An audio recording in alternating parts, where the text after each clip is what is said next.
สมสองนันเปล่าลมใส่เนาะวันนี้นำมาลมใส่กับที่เอาภาพบรรยากาศดีๆมาฝากตอนบรรดาท่านได้ส้มนั่นก็คือ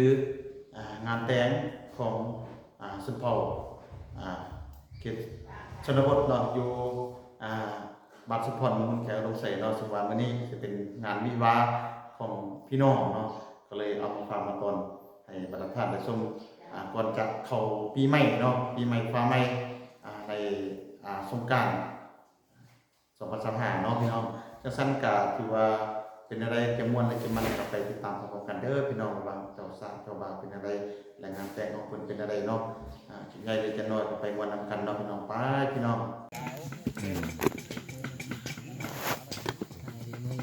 อันนี้แต่งกินงานดองเด้ออันนี้จะพวกฟักซีนพี่น้องเห็นบ่อันนี้ตื่นแต่2 โมงกลางคืนนี่เนาะประมาณ4 ทุ่มเนาะ4 ทุ่มหรือ3 ทุ่มเนาะเพื่อให้แขกทันคนพี่น้องเนาะนี่โอ้นเป็นพวกแกงกับแกงนี่พุ่น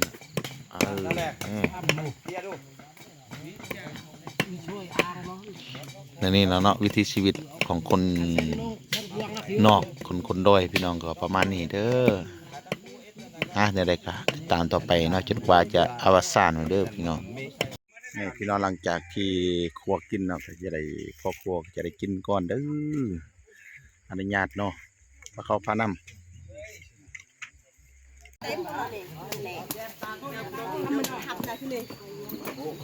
โอ้เขาคงกินกับไก่จะสุกแล้วเด้ออันนี้ก็สถานที่อยู่ห้วยเลยติดกับห้วยสบายเนาะเวลาฮ้อนก็ลงน้ำทุกสิ่งใดของเมนูของเฮาก็คือแกงเนาะแกงแล้วก็กระปบพี่น้อง2 ชนิดหรือ3 ชนิดประมาณนั้นเนาะพี่น้องหลังจากที่จัดพิธี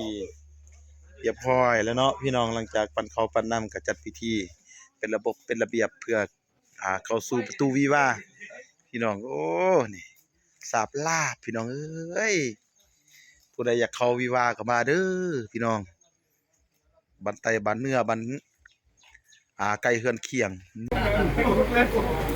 บาซิสุควันนะเด้อพี่น้องเนาะหลังจากฮอดโมงฮอดเวลาพี่น้องนะ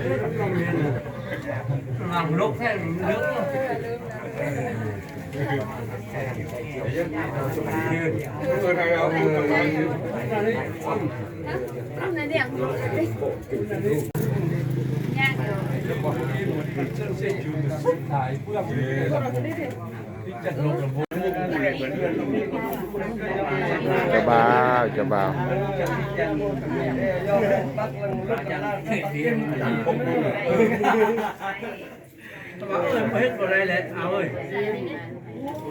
ี่น้องอันนี้ก็จะเป็นพ่อแม่ทางฝ่ายหญิงเนาะอันนี้ก็จะเป็นทางฝ่ายชายนัดมักมันเรามักชื่อเนี่ยมักพอจดทุกที่ตักเลยชื่อเนี่ยนั่งนี่แล้วนะ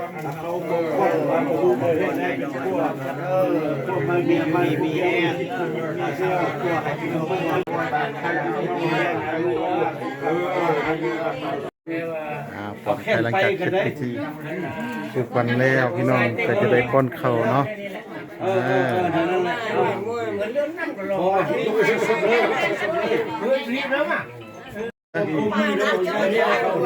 นี่แต่อำนวยของมันเนี่ยแกงอันนี้เป็นบอกคำนะเด้อขอ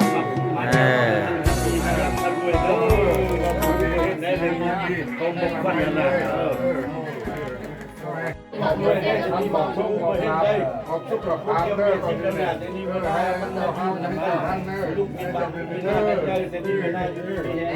ใส่ลำด้วยก็ปวดลำบนก็สิเด้อ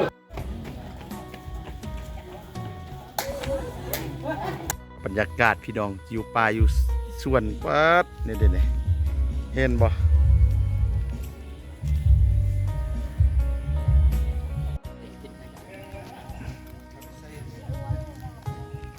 งานก็จะได้จัดอยู่แคมป์น้ำเนาะบรรยากาศดี บ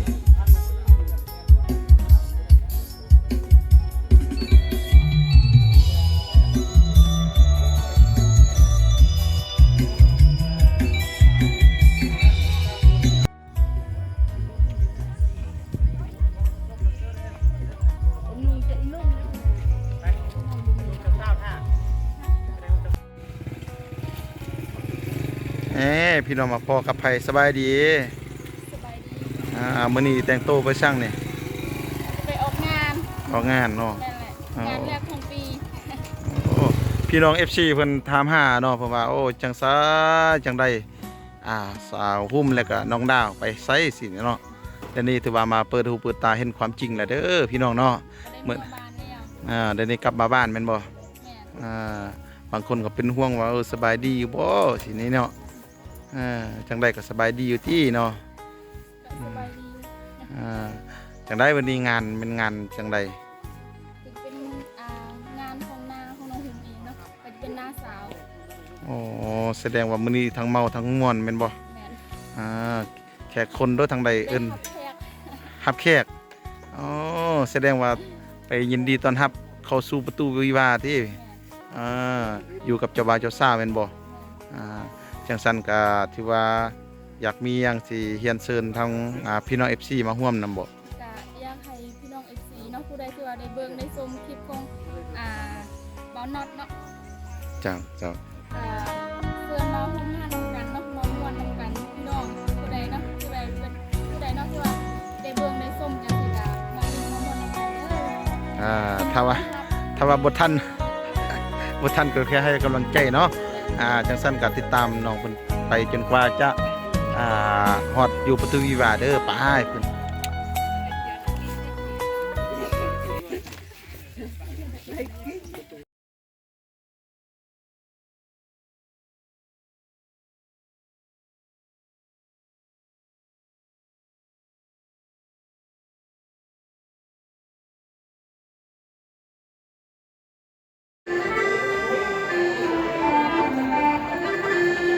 สองไปเป็นฝั่งเป็นฝากันแล้ว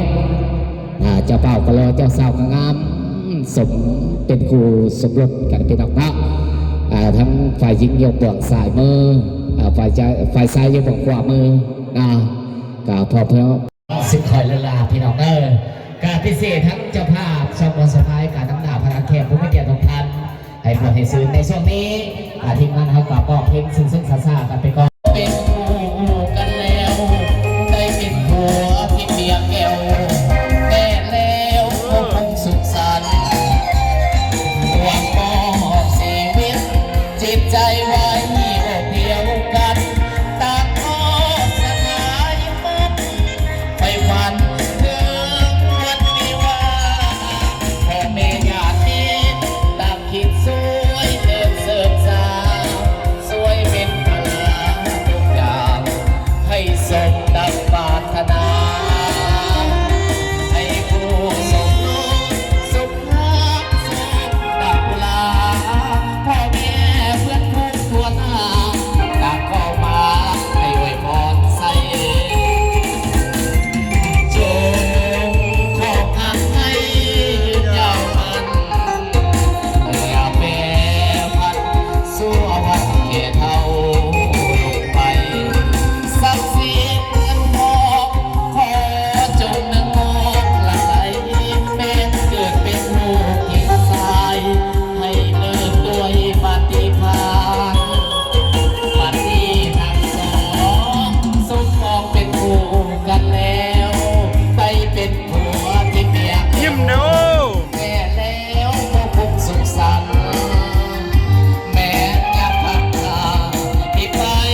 ได้กันแล้วสิหามาแทนให้ยังบ่พอเท่าไรลูกพี่ปัญญาพลาใครแล้วคอยส่งให้แม่เด้อขอเสียงแม่เท่าขอเสียงแม่เท่าลูกพี่บ่มีเงินติดหนี้และลูกหน้ากันแล้วกันนายสลิดเราจะส่งคืนมอบให้ทั้งพักเพลงนี้ก็ได้สติเอาโมโยมาโมโยนะสิมูเพื่อนเจ้าบ้านเจ้าใส่เสื้อนะสินะมาชนะไปที่ออนไลน์กันเลยนะสินะนับกันเนอะ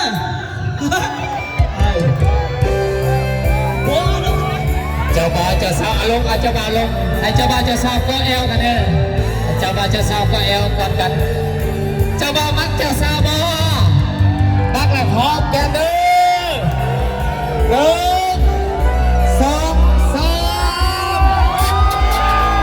เจ้าสาวมักเจ้าบ่าวบ่มักแล้วไปชมกันทักษะห้องน้ำ1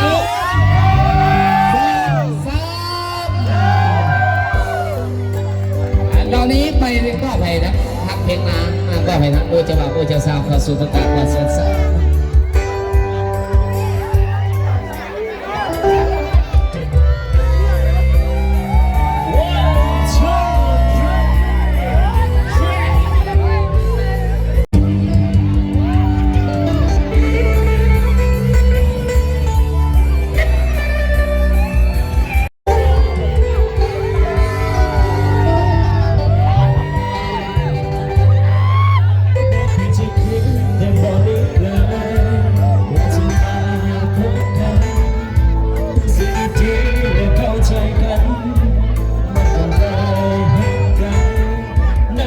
เ